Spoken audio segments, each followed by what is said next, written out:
তমলুকের পর মহিষাদলও হাতছাড়া হতে চলেছে শুভেন্দু।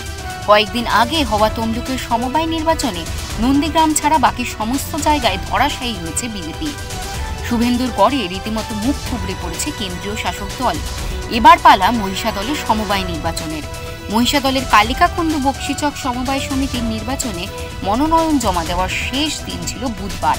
নির্বাচনের আগে বিনা প্রতিদ্বন্দ্বিতায় জিত নিশ্চিত করেছে তৃণমূল। কারণ দিনের শেষে দেখা যায় ৪২টি আসনের মধ্যে মাত্র ৩টি আসনে প্রার্থী দিতে পেরেছে বিজেপি। মহিষাদল বিধানসভার লক্ষাদুই গ্রাম পঞ্চায়েতের কালিকাকুণ্ডু বক্সিচক সমবায় সমিতি আগেও তৃণমূলের দখলে ছিল। চলতি বছরে এই সমবায় সমিতির পরিচালক মণ্ডলীর মেয়াদ শেষ হয়, ফলে ২৪শে ডিসেম্বর নির্বাচন ঘোষণা হয়। সারা দিনের পর এখন দেখার বিষয় ৩টি আসনে নির্বাচন অনুষ্ঠিত হয় নাকি।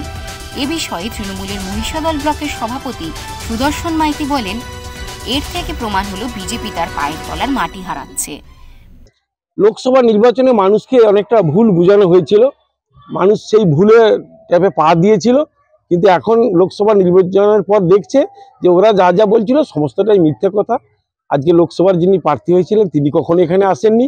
তিনি যা যা প্রতিশ্রুতি দিয়েছিলেন ৩০০০ টাকা লক্ষ্মী ভাণ্ডার করবেন, তিনি যা যা প্রতিশ্রুতি দিয়েছিলেন কোনো প্রতিশ্রুতি রাখতে পারে না।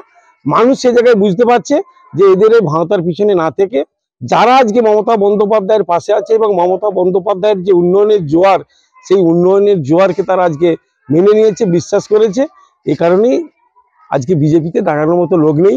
সামনে ২৬শে বিধানসভা নির্বাচন দেখবেন মহিষাদল ব্লকের কি চিত্র হয় সেটা আপনারা সকলে বুঝতে পারবেন। তমলুক সাংগঠনিক জেলা বিজেপি সহসভাপতি বিশ্বনাথ বন্দ্যোপাধ্যায় জানান, আমরা এখন কাথি কোঅপারেটিভ ব্যাংকের নির্বাচন ও পার্টির সদস্য বাড়ানোর কাজ নিয়ে ব্যস্ত। দুটো সমবায় ব্যাংকের নির্বাচন, এক হচ্ছে তমলুক এআরডিপি ব্যাংকের নির্বাচন, একটা কন্টাই কোঅপারেটিভ। এআরডিপিটা হয়ে গেছে গত ৮ই ডিসেম্বর, সেখানে আমাদের ভরাডুবি হয়েছে, কিন্তু সেটাকে নিয়ে আমরা মূল্যায়ন করছি যে কিভাবে হলো বা পর্যালোচনা চলছে। কিন্তু সামনে যেহেতু রবিবার অর্থাৎ এই ১৫ তারিখ আমাদের কন্টাই কোঅপারেটিভ ব্যাংকের নির্বাচন আছে, সেই নির্বাচনের দিকটাই আমাদের পাখির চোখ এবং সাথে সাথে আমাদের সর্বভারতীয় ক্ষেত্রে যে সদস্যতা অভিযান তারও ডেডলাইন অর্থাৎ একদম শেষ তারিখ ১৫ই ডিসেম্বর বেঁধে দেওয়া আছে।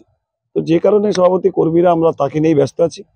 ওই এলাকার যারা আমাদের কার্যকর্তা যারা আছেন তাদের তরফ থেকে আমাদের কাছে বার্তা এসেছিল যে নির্বাচনে লড়াইয়ের ক্ষেত্রে প্রথমে তারা নির্বাচন না করে সেটিং এর কথা বলেছিল, কিন্তু আমরা তাদেরকে বলেছিলাম যে এই মুহূর্তে আমাদের নির্বাচন লড়ার মতো মানসিকতাও নেই। যদি তারা নিজেদের থেকে কোনো ব্যবস্থাপনা করতে পারে সেটা লড়তে পারে, কোনো অসুবিধা কিছু, কিন্তু সর্বভারতীয় ক্ষেত্রে আমাদের এই সদস্যকরণটাই মূল প্রায়োরিটি। কিন্তু এই ভোটগুলোর ফলাফল দেখে চাপ বাড়ছে বিজেপি এবং শুভেন্দু অধিকারীর ওপর। আরজিকর ধর্ষণ মামলাকে হাতিয়ার করে শাসক দলের উপর চাপ বাড়াতে চাইলেও সেই পরিকল্পনা যে সম্পূর্ণ ব্যর্থ তার প্রমাণ এই ভোটের ফলাফল। পূর্ব মেদিনীপুর থেকে প্রদীপ মাইতির রিপোর্ট, ওঙ্কার বাংলা।